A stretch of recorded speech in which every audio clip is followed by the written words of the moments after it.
بسم اللہ الرحمن الرحیم۔ السلام علیکم خواتین و حضرات۔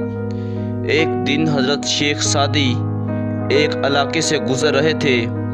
انہوں نے ایک شخص کو دیکھا جو کہ چیتے پر سوار تھا۔ وہ اسے دیکھ کر ڈر گئے اور بہت حیران ہوئے۔ چیتا سوار شخص نے جب حضرت سعدی کو کانپتے ہوئے دیکھا تو مسکرایا اور بولا، اے سعدی، مجھے چیتے پر سوار دیکھ کر نہ تو ڈرنے کی ضرورت ہے اور نہ حیران ہونے کی۔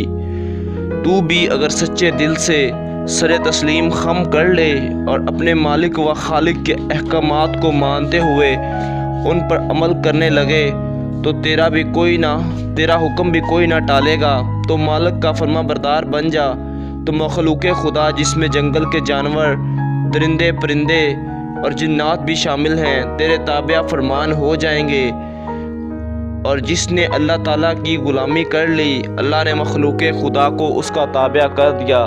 اس بات میں کوئی شک نہیں ہے دوستو کہ جو بندہ بھی اللہ تعالیٰ کی فرما برداری کرتا ہے تو اللہ تعالیٰ اسے دنیا جہان کی تمام نعمتوں سے نواز دیتے ہیں، اسے کسی چیز کی کمی نہیں رہنے دیتے۔ تو دوستو، آج سے آپ لوگ عزم کر لیں، میں اور آپ عزم کرتے ہیں کہ انشاءاللہ تعالیٰ اللہ تعالیٰ اور اس کے رسول کے بتائے ہوئے رستوں پر عمل کریں گے اور تمام زندگی اللہ کے بتائے ہوئے رستے اور رسول کی بتائی ہوئی باتوں پر عمل کر کے گزاریں گے، اور کوئی بھی اللہ تعالیٰ کی نافرمان برداری نہیں کریں گے۔ تو اللہ حافظ۔